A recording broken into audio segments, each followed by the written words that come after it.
شباب السالكين. Saat ini bahas tentang mulai masuk hadis ini. Sampun al hadisu ats-tsani wal 20 nggih. Niki hadis yang ke-22 nggih. An Abi Hurairah radhiyallahu anhu nggih. An Abi Hurairah den riwayataken saking Abi Hurairah utawa langsung saking Abi Hurairah ngoten nggih. Niku sudah kita bahas nggih biografi beliau nggih dan umur usia beliau, kapan masuk Islamnya beliau dan cerita beliau nggih. Radhiyallahu anhu, radhiya mugi paring ridho sapa Allah Gusti Allah nggih. Radhiya mugi paring ridho sapa Allah Gusti Allah anhu saking Abi Hurairah ngoten nggih. Anhu saking Abi Hurairah. Qala dawuh sapa Abi Hurairah nggih. Qala dawuh sapa Abi Hurairah nggih. Wonten sing maknane niku pakai basa krama nggih. Qala dawuh sinten Abi Hurairah nggih. Ngoten. Qala dawuh sapa Rasulullah Gusti Rasul sallallahu alaihi wasallam. Napa dawuh ya nisa al muslimati la tahkiranna jaratun li jaratiha walau firsin nasha. Ya nisa al muslimati. He pira-pira wong wadon kang padha Islam ngoten nggih. He pira-pira wong wadon kang padha Islam ngoten. Kula maknane riyen mangke kula terjemahe. La tahkiranna aja temen nggih ngentengaken nggih la tahkiranna aja temen ngentengaken sapa jaratun tangga siji nggih la tahkiranna aja temen ngentengaken niku wonten nun taukid nggih aja temen ngentengaken sapa jaratun tangga siji li jaratiha maring tanggane al jarah nggih jaratun nggih sak gurunge niku lijaratiha maring tanggane jaratun niku. Walau firsi nasyatin nggih. Walau firsi nasyatin senajan sedekah kelawan nggih sikile nggih wedhus nggih. Senajan sedekah kelawan sikile wedhus. Ngoten firsin niku maknane delamaan nggih. Delamaane wedhus ngoten nggih. Sampun. Walau firsi nasyatin senajan sedekah kelawan nggih delamaan utawa sikile wedhus. Muttafaqun alaihi utawi nggih hadzal hadis iku muttafaq alaih. Artinya hadis niki sanadnya muttafaqun alaih, yang sangat tinggi sanadnya. Artinya diittifaqi segala ulama atau semua ulama hadis. Paham nggih? Sampun. Artinya ya nisa'al muslimat nggih. Niki mriki hadisnya kalau kita napa namine perhatikan seakan-akan khitabnya. Khitab niku dawuhnya nggih. Itu seakan-akan tertuju kepada kaum Hawa ataupun nisa. Nisa niku perempuan yang muslimat. Cuman mangke ternyata pesan-pesannya juga isinya enggak hanya orang perempuan saja. Ternyata juga kita harus napa mendengar hadis niki nggih. Yang mana ya nisa al muslimat, wahai perempuan-perempuan yang al muslimat nggih. Al muslimat maknanya yang selalu memegang dengan syariat Islam, yang punya prinsip dengan agama Islam, yang hatinya fokus dengan agama Islam, yang menjunjung tinggi syariat Islam. Napa dawe la tahkiranna jaratun li jaratiha. La tahkiranna maknanya jangan sampai jenengan niku ngenteng nih. Utawa ngenyek, utawa menghina jaratun li jaratiha. Tetangga dengan tetangga yang lain. Ojo sampai kita itu menghina tetangga dengan tetangga yang lain. Kenapa kok Kanjeng Nabi niku pakai kalimat ya nisa, pakai perempuan? Karena di kehidupan niku sing seling napa ngobrol-ngobrol atau ngumpul-ngumpul kalih tangga biasanya para kaum perempuan atau kaum Hawa. Makanya Kanjeng Nabi untuk memantaskan dawuh niki makanya pakai ya nisa'al muslimat. Jadi yang sering kumpul be tangga-tangga niku kebanyakan perempuan karena laki-laki sibuk dengan napa kasab ataupun amal ataupun kerja. Jadi ya nisa'al muslimat. Jadi Nabi pakai kalimat nisa'al muslimah. Napa la tahkiranna jaratun ojo sampai jenengan niku menyepelehkan atau ngendengkan tetangga dengan tangga yang lain. Walau firsi nasyatin, walaupun ada seseorang tanggane sampeyan memberikan sedekah atau hadiah kepada sampeyan hanya firsin nasah. Firsin niku mangke teng sarae niku dimaknai delamaan nggih. Delamaane wedhus nggih. Kenapa kok Kanjeng Nabi milih kalimat firsin nasah? Niku menunjukkan betapa sedikitnya daging yang ada di delamaan niku. Jadi seandainya ada orang yang hanya sedekah ataupun memberi hadiah yang remeh, jangan kita remehkan, jangan kita sepelekan, jangan kita hina. Karena mungkin hanya itu yang mereka mampu untuk memberi sedekah kepada kita. Makanya la tahkironna jaratun li jaratiha walau firsina syatin, walaupun itu hanyalah delamaan atau kakinya kambing yang tidak mempunyai daging. Mana yang ngoten nggih. Juga teman-temanku kalau kita lihat cara bahasa Arabnya la tahkironna niku wonten nun taukid. Nun taukid yang menunjukkan niku Kanjeng Nabi bersungguh-sungguh lek dawuh nggih. Tenanan yo, pokoknya ojo sampai kita itu atau jenengan-jenengan para kaum Hawa niku ngentengne la ono tanggane memberikan hadiah walaupun itu hal yang remeh kepada kita. Niku dawuh ngoten. Paham nggih. Nah, niki banyak fadilah nggih, banyak fadilah atau banyak pesan yang ambil faedah dugi dawuh Kanjeng Nabi sallallahu alaihi wasallam. Makanya yang mriki dikatakan fawaidul hadis nggih. Faedah hadis ini kenapa kok Nabi mengatakan memilih kalimat ya nisa'al muslimat, kemudian kalimat la tahkironna, kemudian kalimat jaratun, kemudian kalimat firsina syatin. Jadi setiap kalimat itu bukannya Nabi dipilih. Paham? Kenapa? Al hadis fihi al hasu ala tahadi walau biasir. Pertama faedah niki napa? Mendorong agar seseorang niku senantiasa tahadi niku saling memberi hadiah walau biasir. Walaupun dengan hal yang kecil, hal yang sepele. Kenapa ngeten?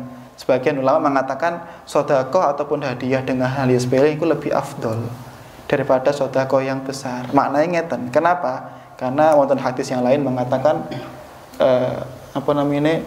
ibadah yang lebih disukai Allah niku nggih madama wa ingqalla. Jadi ibadah sing langgeng, sing istiqomah walaupun itu sedikit, daripada orang langsung jrot langsung ibadah wakeh marang ngono rai langsung mutung. Paham ya niku enggak disukai Kanjeng Nabi. Paham ya? Atau enggak disukai Gusti Allah.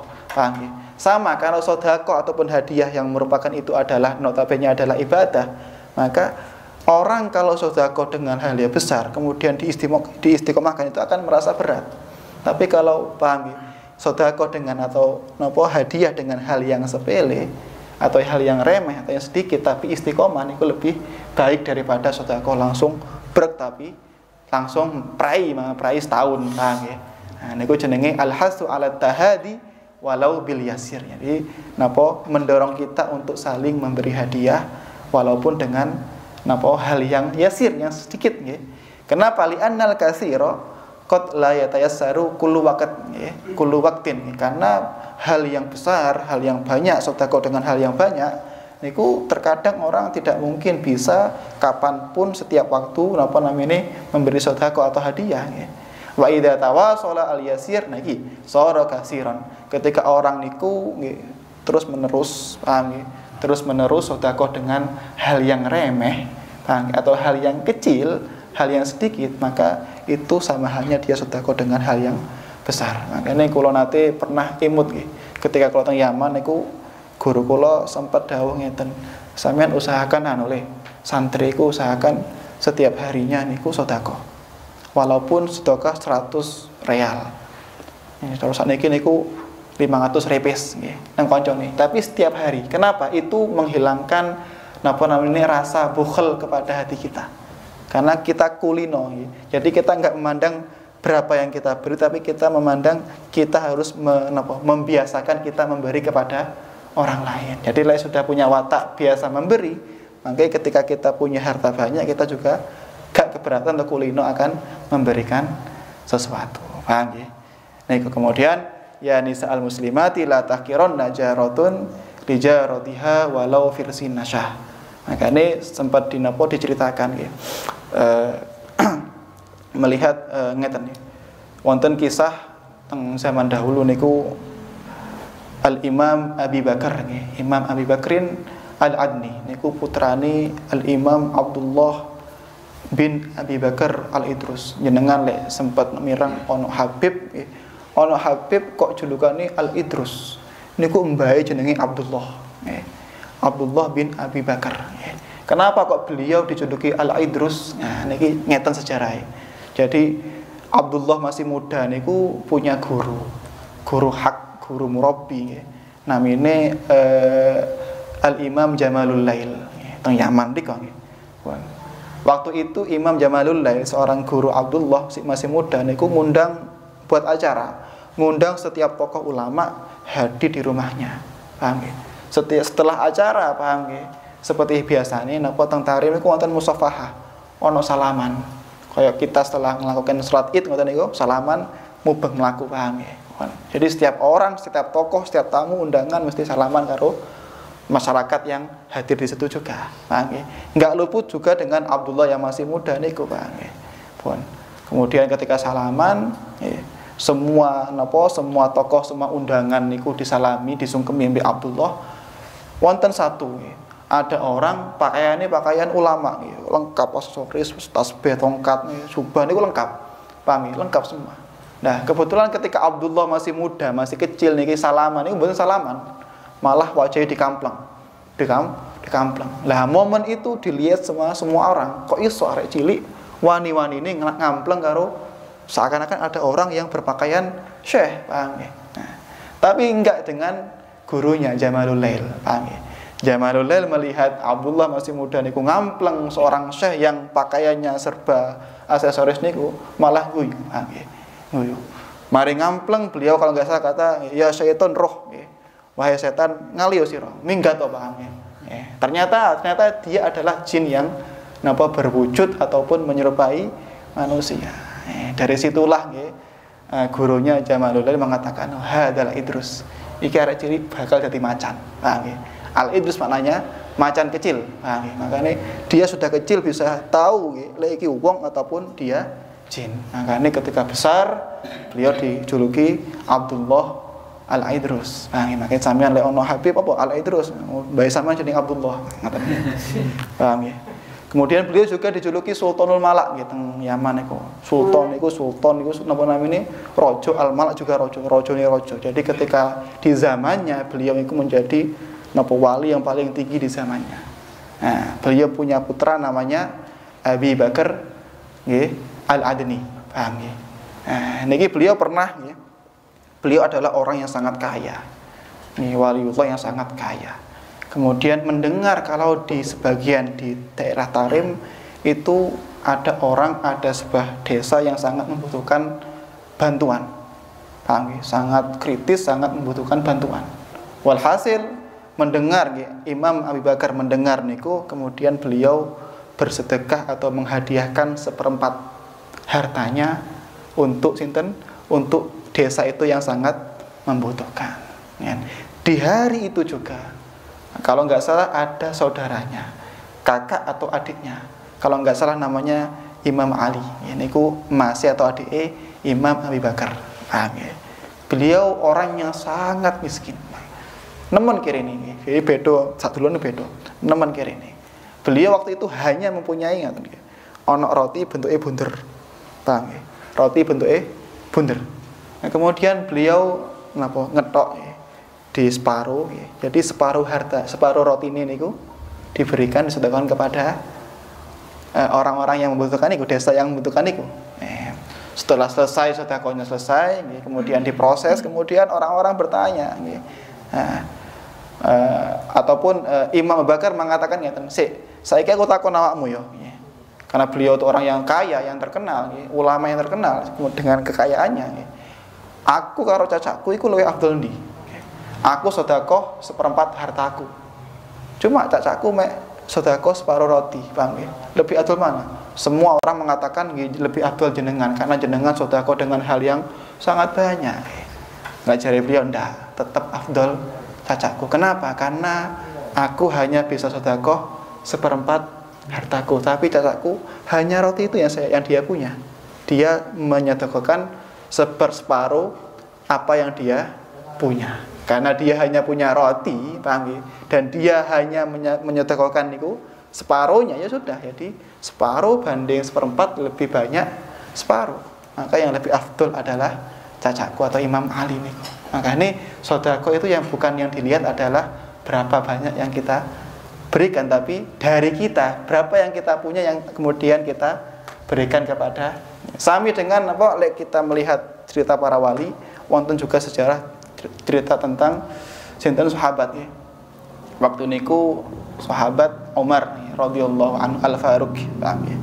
Beliau niku selama hidupnya ketika tasik Nabi sugeng niku punya angen-angen ambisi ya. Ambisi bukan ambisi dia ingin dipuji-puji, bukan, ingin agar kula niki termasuk orang yang makomnya lebih tinggi atau paling tinggi dan paling dekat dengan Allah dan Rasulnya. Jadi impian semua sahabat ngoten niku, berlomba-lomba untuk menjadi orang yang paling tinggi derajatnya di mata Allah dan di mata Rasul, bukan di mata orang lain, paham. Kalau di mata orang lain gak ngurus, paham. Makanya beliau niki mikir, saiki sahabat yang paling dekat dengan Allah dan Rasulnya adalah Sayyidina Abi Bakar, paham. Dia berusaha gimana supaya ada satu amal sing kula bisa mengalahkan Sayyidina Abi Bakar As-Siddiq. Kemudian beliau mikir, oh wis, saiki tak sedekah. Aku tak sedekah, separuh hartaku akan kuberikan kepada Kanjeng Nabi dan kemaslahatan muslimin. Ayo digowo, separuh hartanya dibawa ke Kanjeng Nabi dan kemaslahatan muslimin. Kemudian Nabi niki hadiah kagem jenengan dan untuk kemaslahatan sahabat muslimin. Terus piye keluargamu dan anak bojomu? Tinggal separuh harta kula sisakan untuk mereka. Oh ya wis, tak terima hadiahe. Ya wis, akhirnya beliau pulang. Dan beliau merasa mungkin dengan sedekah ini beliau bisa mengalahkan Sayyidina Abi Bakar radhiyallahu anhu. Enggak jelang lama, enggak jelang suwe, ternyata beliau juga Sayyidina Abu Bakar rawuh dengan membawa seluruh hartanya. Digowo kabeh bondone ya. Ini kemudian ketika kok digowo kabeh, paham ya. Ketika dibawa semua, paham ya. Ya Rasulullah niki sedaya harta kula hadiahkan teng jenengan dan untuk maslahat orang muslimin dan sahabat. Kemudian Nabi dawuh, lah bojo dan anakmu piye, paham ya. Bojo dan anak kula tinggalkan untuk Allah dan Rasulnya. Paham ya? Ketika Sayyidina Umar mendengar ngoten niku, beliau napa namanya yashhad ataupun bersaksi, Umar selamanya tidak mungkin mengungguli Abi Bakar radhiyallahu anhu. Makanya dibandingkan dari situ, jadi padahal kalau napa namanya kalau melihat ekonomi ketika Sayyidina Abu Bakar sudah masuk Islam niku enggak sekaya dulu. Jadi Sayyidina Abu Bakar masuk orang yang sangat sederhana, paham ya? Tapi walaupun kayak gitu, napa namanya beliau tetap rela menyedekahkan seluruh hartanya, sedangkan Sayyidina Abu Bakar hanya separuh hartanya. Padha kaya wau nggih. Jadi lebih banyak mana? Bukan kok nominal yang kita keluarkan, tapi apa yang kita punya kemudian kita keluarkan untuk sedekah. Paham ya? Selain kita dianjurkan untuk sedekah, juga memiliki, jangan lupa tentang hadisnya, la tahkiron najaratun lijaratiha walau firsin nasah. Ono kalimat la tahkiron sampai kalau ada teman kita kok sedekah dengan hal yang sedikit niku kita remehkan. Kenapa? Karena Kanjeng Nabi riyen ngoten niku senengane nggih. Kanjeng Nabi paling sering niku sedekah dengan hal-hal yang sangat kecil nggih. Yang paling sering napa niki kayak perawi niki Abi Hurairah. Pernah Abu Hurairah niku keliling teng Madinah. Kenapa? Lek wis keliling nggih, kok ada Abu Hurairah keliling, Sayyidina Abu Bakar keliling, Sayyidina Umar keliling, tiga orang niki mesti beliau kelaparan. Paham nggih? Goleki maman, kadang goleki sisa-sisa makanan yang ada di pinggir jalan, ngoten niku sahabat, paham ya. Ada konangan mek Kanjeng Nabi sallallahu alaihi wasallam ya Abu Hurairah ma bika ya. Wahai Abu Hurairah, ono apa sampean ya? Nggih Kanjeng Nabi kula keliling matosi sisa-sisa makanan. Oh ya wis kene. Aku duwe kurma iki. Ya, arep mek Kanjeng Nabi hanya diberi satu kurma. Mek diberi satu kurma mek Kanjeng Nabi. Akhire ngoten niku mek Sayyidina Abu Hurairah disimpen, dibungkus, didekek teng sae. Loh, kok enggak dimakan mbek sampean, Pak? Mboten ya Rasulullah, niki kagem umi kula. Kagem ibu kula. Padahal pada waktu itu ibunya Abu Hurairah masih dalam keadaan kufur. Oke. Kita sudah bahas gimana perjuangan Abu Hurairah untuk mengislamkan ibunya. Dan endingnya ibunya alhamdulillah masuk Islam. Tapi pada waktu itu masih kufur, tapi tetap sayang kepada ibunya Abu Hurairah. Paham ya? Ya wes sama saiki sing kurma sing ku mak menahe nggih. Karena engko bajatai ibu sampean tak kei mana. Jadi hal untuk napa sedekah atau memberi berbagi dengan hal yang sepele niku sering dilakukan oleh Kanjeng Nabi sallallahu alaihi wasallam. Nah, juga pernah nggih Sayyidina Abu Dar radhiyallahu anhu, mantan preman sing pernah kita bahas napa teng remahe napa sebelah niki nggih. kenapa biografi Abu Dzar yang beliau pernah menjadi ketua preman niku pernah pada waktu teng Masjid Nabawi beliau niku ketika niku hanya mempunyai harta beberapa kurma. Ketika Kanjeng Nabi, ayo sapa sing gelem sedekah gawe para sahabat yang membutuhkan. Ternyata mriku wonten orang-orang munafik, orang-orang yang maca Islam tapi dia munafik, hatinya kafir. Nah, setelah Kanjeng Nabi pergi, kemudian Abu Dzar dinyek-nyek gak habis-habisan ya. Sampai beliau itu malu dinyek-nyek oleh orang-orang munafik. Hanya beliau punya rasa jenenge wong niku wataknya keras ya. Abu Dzar adalah orang yang pernah menginjak wajahnya Bilal bin Rabah ya. Beliau keras wataknya, akhirnya beliau berjanji kerja mempeng, magai mempeng demi apa? Demi ingin bersedekah dengan hal yang lebih banyak daripada itu. Nah, ternyata keturutan nih, ketika itu tahun ba'da tahun ya, ketika akhir hayat Rasulullah ya, setahun saat Kanjeng Nabi niku sedo di perang Tabuk. Perang Tabuk niku perang yang mana keadaan muslim niku sangat kritis, paham ya. Ternyata di tengah-tengah perjalanan ya, kemudian Abu Dzar niki gak nderek rombongane perang prajurit Tabuk, paham ya. Beliau budal ngeri ya.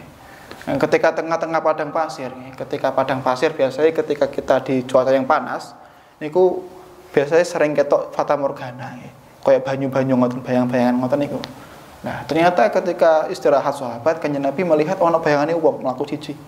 Nah, jadi Kanjeng Nabi mungkin kayak Abu Dzar, paham ya? Dibedek kayak Abu Dzar. Ternyata ketika mendekat ternyata benar Abu Dzar. Jadi Abu Dzar loh, sampean nyapa kok budal kok telat, enggak ikut rombongan kita muslimin.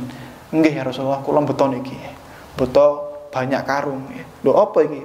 Kula janji, kula bertekad setelah kejadian niko sing kula pernah sedekah dengan hal yang remeh kemudian dihina oleh orang munafik, kula kerja keras sehingga kula bisa sedekah untuk jenengan, hadiah untuk jenengan dan sedekah kepada muslimin dengan hal yang pantas yang lebih banyak. Paham ya? Niku TKT Abu Dzar radhiyallahu anhu hanya untuk ingin bersedekah. Paham ya?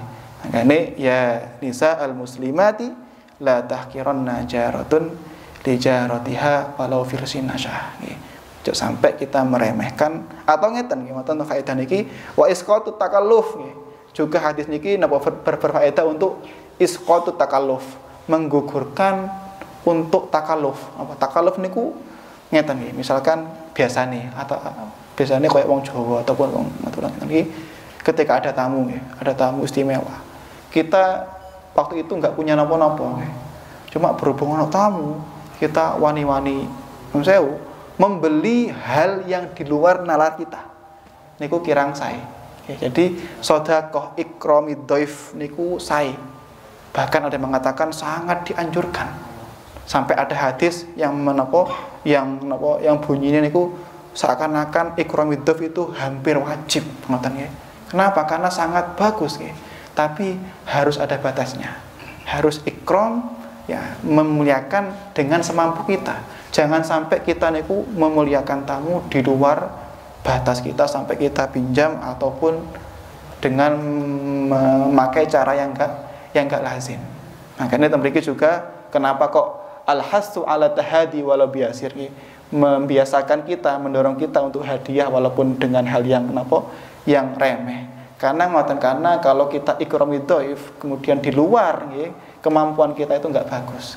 Ana isqatut takalluf, menggugurkan hukum untuk kita takalluf niku merdi-merdi Jawa niki. Berusaha untuk memberikan yang spesial walaupun itu berat tapi gak apa-apa mboten nggih. Jadi semampu kita untuk memberikan apa yang kita punya. Paham nggih? Kemudian wa isqatut takallufi wallahu taala alam. Kemudian habis pembahasan hadis niki pun cekak nggih. Insyaallah kula rasa pembahasan niki 100 mawon ya. Wallahu a'lam bishawab.